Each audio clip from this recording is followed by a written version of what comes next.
In this video, I want to talk about nouns in English grammar. And I feel like if we can get a handle on this, on what parts of a clause, of an English clause, fall under the heading of nouns, then we can take this knowledge and apply it to the case names that we learned in the previous video, the nominative, genitive, dative, accusative, ablative, and vocative. So let's get some English grammar under our belt quickly. As we look at a clause, we know it's a subject and a predicate. And really the most important thing about a predicate, that which is said about the clause, literally is the main verb. And once you find the verb by moving that clause through the time test, saying it present, past, present, and future, and seeing which word takes on those changes, that's your main verb.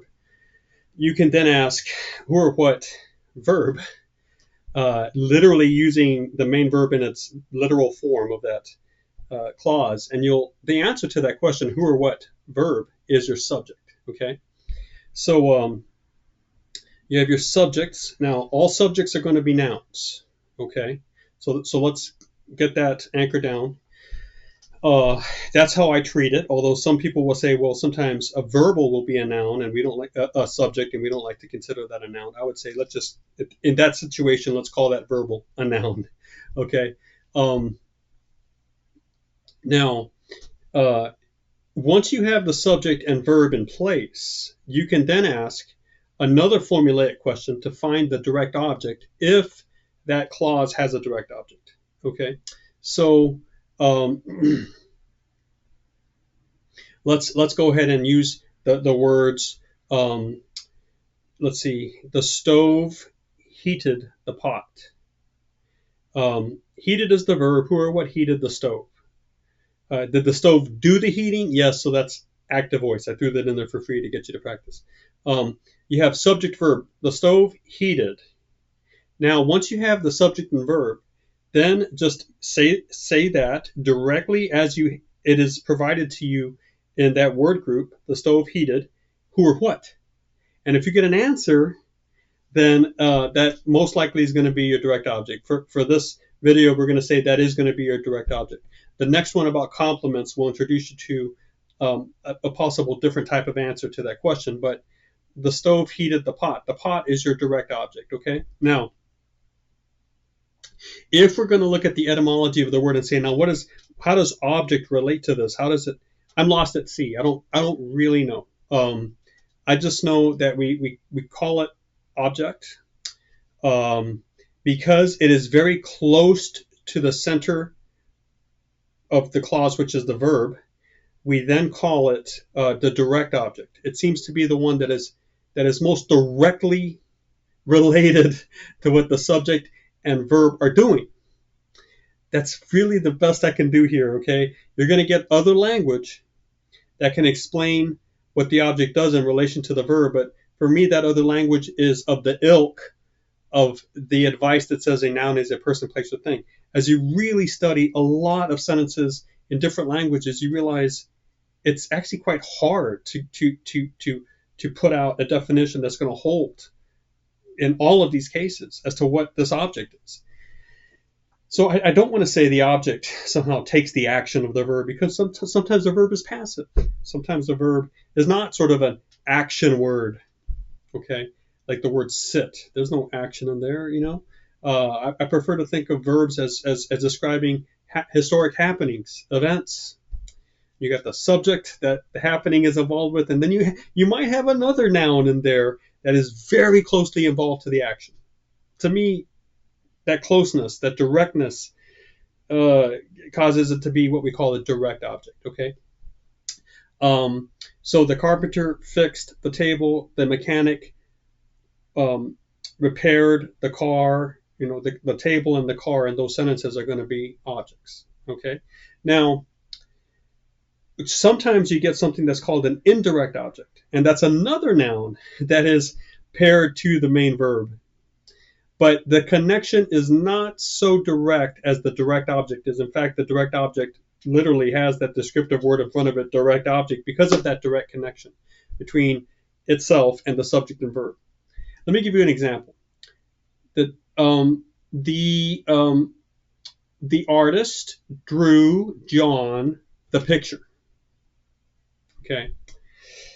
I've got two nouns after the verb drew. Now let's put it in present tense. The artist draws John a picture. I've got two nouns there. Draws is the verb. Who or what draws the artist? The artist draws who or what.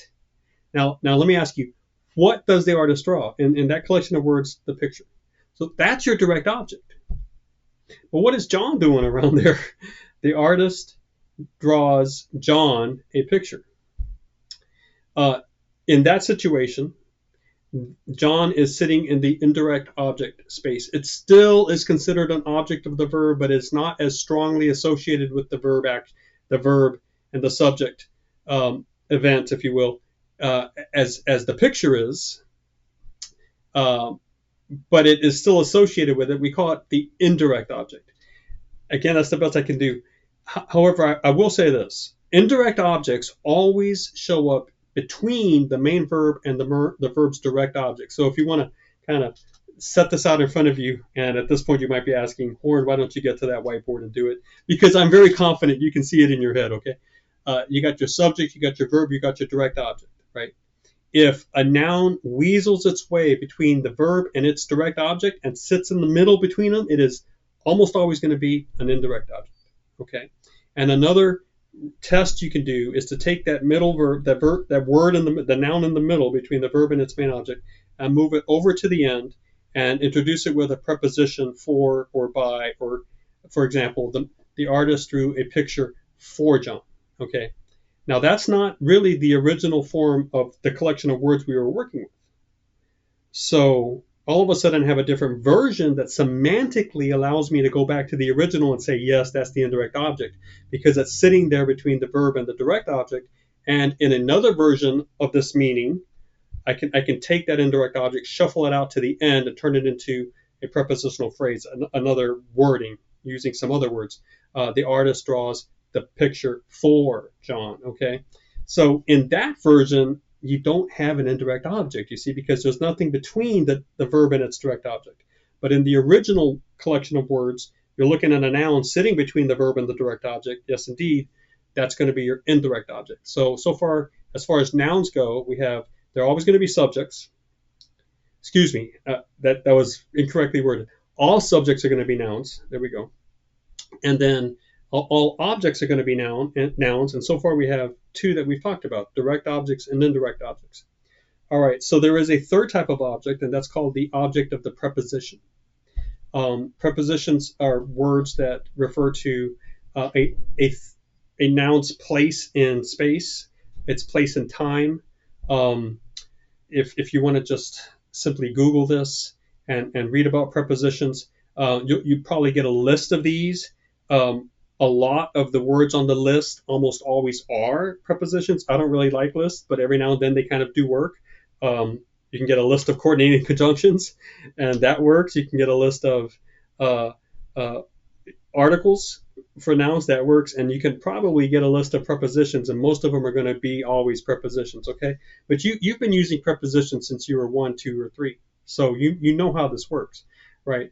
But when I take the artist drew John a picture, and I rephrase it so that it's the artist drew or draws a picture for John, all of a sudden I'm using the word for there to express John's relationship here to this clause, right? And the word John's relationship. And that is an example of a preposition, okay? So a preposition itself is not a noun. However, prepositions will always show up with an object in tow. If not, then the word that looks like a preposition, and that is very often a preposition in most cases, will be an adverb, okay? So we'll discuss this perhaps later, but I'm just saying that the vast majority of prepositions for how we use them end up with a noun in tow. They're linked up in front of a noun, and the noun that follows the preposition is called your object of the preposition. So we're really going to be focusing on 3 objects in this video, and that's it. The direct object, the indirect object, and the object of the preposition. all objects are nouns. So all of those things are nouns, and all subjects are nouns. So now let me make one point about clause and phrase, word, and sentence. Okay, so a word is a word. It's just one single unit that carries semantic meaning, made up of letters. A collection of words is that is not a clause is going to be simply a phrase. So you might have the large green turtle. Okay, that's what we call a phrase. In the beginning. See, there's no subject there, there's no main verb there, but you do have a collection of words that's working together there. That would be called a phrase. Okay. As soon as you have a main verb with a subject, you have a clause. The thing is, that is the clause. Okay. As soon as you start tacking on objects like a direct object, an indirect object, or a prepositional phrase, you have something that goes beyond the simple clause. Okay. And you have something that many grammarians are going to be comfortable calling a sentence. Okay. I would just say I want to be a little careful with that. I would call that the the full clause, or the you got the simple clause, and then you got the completed clause. I would call it a complete clause. The thing about sentences, it's so much better if you think of a sentence as the collection of words that are bordered by end stops or blank space, right? If you think in terms of the paragraph, you have a collection of sentences there, and everything that is between the end stops, the end stop, punctuation. In English, it's period, question mark, exclamation point. Those are your sentences, right? And within the sentences, you can have a number of clauses. You can have only one clause. You can have a couple of clauses. That's why we have terms like independent clause, dependent clause, coordinating clause, subordinated clause, etc., right? And because of that, I would say the simple clause, or if you want to, the pure clause, is always going to be only the main verb with the subject. But very often you get more words thrown in there, like prepositional phrases and direct objects. So I would say that's still the clause. I would call that the complete clause. Okay. You see what I mean when I said in an earlier video that you're going to have some sort of you need some sort of analytical mind to be able to parse out the definitions and the sub-definitions and to work with the labels, because that's really what grammar is about. It's very mathematical in that way. There's some beautiful differences, but at the end of the day, when you get down to the deep grammar, you're sitting there coming up with labels for things that are actually self-evident in terms of how you actually use them and how you recognize them. So it's an activity of almost pure analysis, and depending on how practiced you are in that, or how good you are in that will play a role in how far you can go in this endeavor of learning a foreign language, just using sort of a standalone manual or a video series, not having an actual language teacher helping you. Okay, so you're trying to teach yourself language, and you're going to have to be able to memorize a lot. You're going to have to be able to really work with analytical reasoning, and you're going to have to be a great time manager, and consistently putting in time at a regular basis, and the gaps between the periods of practice not being too long. It's very much like physical exercise. If you're ever going to get any real good out of it, genuine benefit, it's going to have to be a long-term thing with many repeated periods of exercise. So anyway, just some things for thought. In this video, we covered nouns and how they show up in clauses, simple or complete. And we looked at the subject, the direct object, the indirect object, and the object of the preposition.